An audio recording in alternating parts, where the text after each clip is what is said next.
Villanova and Coach Peretta do a really great job. He's one of the best coaches in college basketball. And had they not had injuries early in the season and started on the road, they'd be in contention for an NCAA berth. That's a really good basketball team once they got whole. People ask me all the time, why don't you get them into our tempo? We can get them into our tempo, but to get them into our tempo, I have to give up some things that I don't want to give up in playing against them. So we've been playing them this way since we got into the Big East.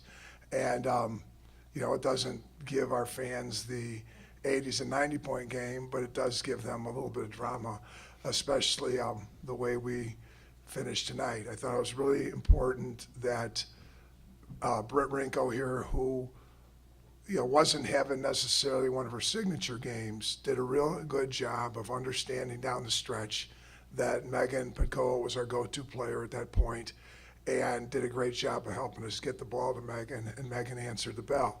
Coach Harry was trying to isolate Lear on Megan, and then I thought Megan did a great job of accepting that challenge and then still coming back the other way, and I thought Britt led the team to getting Megan the ball, and then Megan answered down low. So I thought that was very, very key and very important.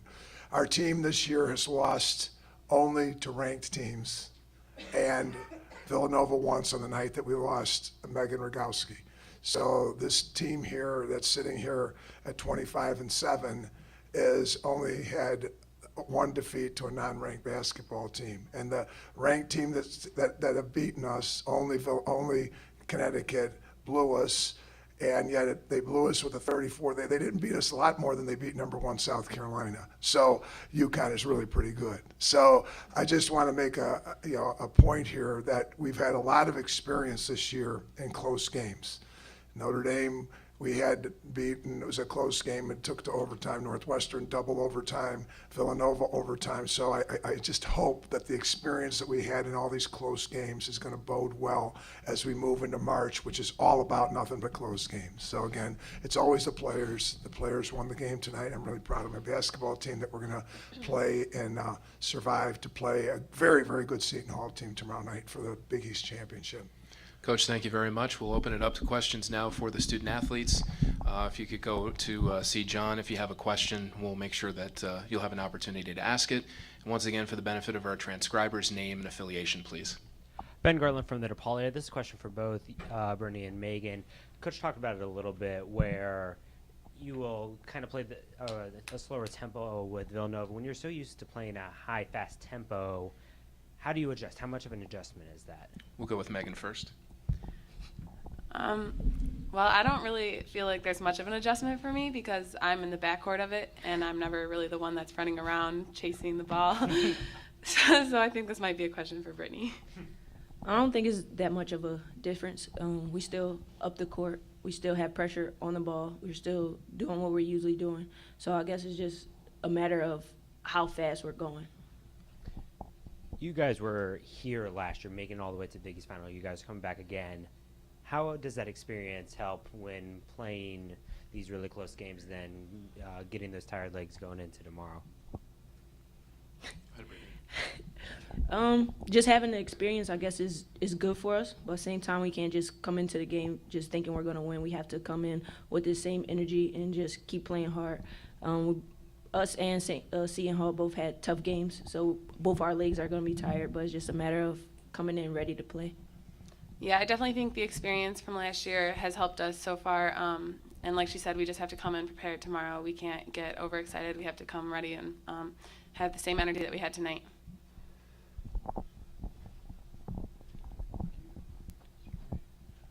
Hi, Jim Ninder from Scout. Megan, knowing that you were going to get the ball down in the stretch, what was your offensive mindset during that time?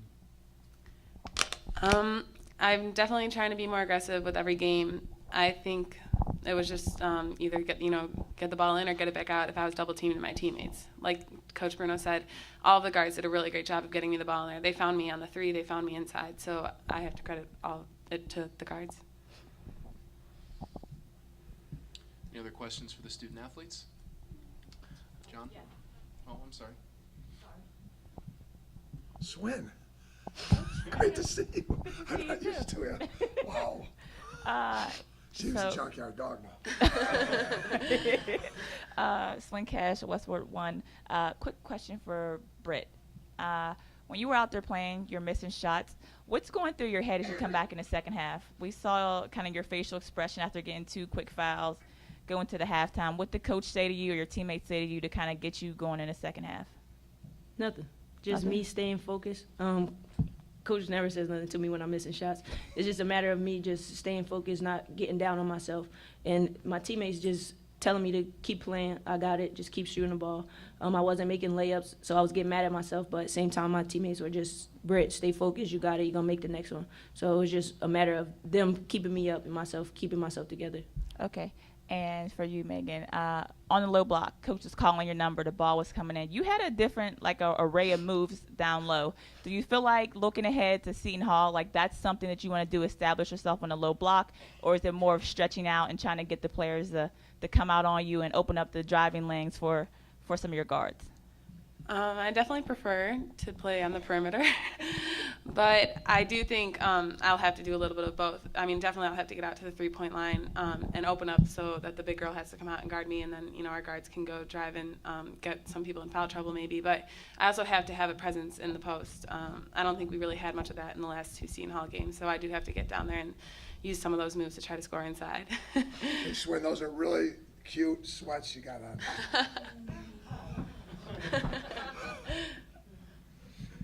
It's great to see you, Swin Cash. Hey, Coach, you folks didn't come out until halftime, until there were 3 minutes and 20 seconds left on the halftime clock for the second half. What did you folks talk about at halftime? You know, Jim, we understand how to play Villanova, and we understand that it's a grind, and that's a tribute to Coach Peretta. And believe me, if we could turn this into an 80-pointer, we would. But it's just not that easy to do. And so, you know, just talked about grinding it out, talked about, you know, winning a half and having to win the next second half, and, you know, talking about just staying strong and staying mentally focused. And that nothing major. We talked offensively about, you know, finding offensive answers. You know, I always say it's UConn's dirty little secret how good defensively they are, because they're so efficient offensively. You lose sight of how good UConn is defensively. Same thing with Villanova. They're a very good defensive team, and you really have to find answers. And, you know, I thought we found some answers in the second half. So we talked about where we were that we had to stay the course defensively, and then where we were going to try to find some answers offensively in some of the things that we have in our repertoire. Ben? Tomorrow you'll go up against Seton Hall, who you have lost twice this season. How do you plan to go in and try and guard that three guard attack that they've used so well to win the season? Well, Seton Hall's had a really great year, and at the same time, I just want to first of all go on record, because I know Coach Tony's telling it, Richardson Smith, that none of the coaches in the league voted for her for first team. All right, so he's using that as impetus. Well, if you go look at the votes, I think Pam's in here somewhere. We voted her, I think, at least in the top. I mean, I know that at least 2 of our top 3 players were and Richardson Smith was in the 2. She had 38 against us at the Hall, and she made 3 great stops against us defensively in Chicago. So it was one of our highest vote getters, along with another Seton Hall player. So I just want to make sure that you guys all, John, you work for Seton Hall, right? No, you don't. I'm just asking. No, you were. Okay. I mean, you work for the Big East, but you really work for Seton Hall. So at any rate, make sure that Richardson Smith and Tony, make sure you do that. Okay, just in case you. All right. So at any rate, that's something I want to get on. They're a good team because they have 3 really, really good guards, and those guards are really hard matchups, and they're really hard to guard. So, you know, we had a real tough game against St. John's in New York, and, you know, that was on a Friday, and then, you know, we didn't have a whole lot left in the tank on Sunday, and I don't think we played probably played our worst game of the year, and Seton Hall played one of their best games. And, you know, when that happens, you get a blowout, and I think, you know, in the blowout itself, you know, we were still in that game. It wasn't quite like the score at the end, and so I thought we came back and had a real good game plan in Chicago, and I thought we put ourselves in position to win the game in Chicago. And then, you know, Dede made a great play at the end of the game. Britt made a great shot at the end of the game. Dede made a great play at the end of the game, and, you know, it was an 81-80 basketball game. So, you know, I think we know that we can play with people as good as Seton Hall, and I think Seton Hall is a really, really good team, having played against UConn and Notre Dame, and the Texas A&M when they were whole, Seton Hall, and all the 5 teams in our league that I guarantee you 5 teams in this league would not, people in the ACC, Southeastern Conference, Big Ten, Pac-12, and Big 12 don't want to play us 5. They wouldn't want us 5 in their league. And I'm just telling you that Seton Hall is a really, really good team. So, we should be prepared for it based on the schedule that we played. We played a really difficult schedule, so we should be ready. The 1 in a row 3 times is something that isn't standard. So, how gassed everybody is, that's going to be, everybody's playing on fumes tomorrow night, but it's the same for both teams.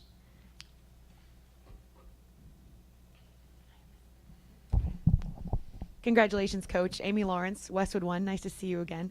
Hi. In anticipation of the fact that your squad, as well as Seton Hall, is going to be out of gas a little bit, as you say, on fumes, do you think that you'll still do full court press? They do a lot of that as well. I mean, we're talking about 2 teams that are going to spend the entire time pressing full court, picking up full court. Yeah, I really think we'll take a look at it, and I'm not trying to evade the question right now, but at the same time, what's going to be the wisest way to play Seton Hall is what we're going to do. I'm not one of those coaches that's really overly stubborn about, the end result is that our players have the higher score at the end of the game. And yeah, we have a system, and we like to score the ball, and we like to share the ball, and we like to shoot the ball off, and at the same time, whatever it's going to take to be able to defend and rebound against a very good Seton Hall team. That's going to be what we're going to do. So I'm not really ready to answer the question because I'm not really sure how we're going to attack them. But I think it should be a really, really good basketball game. They have really 3 really good guards, and so do we.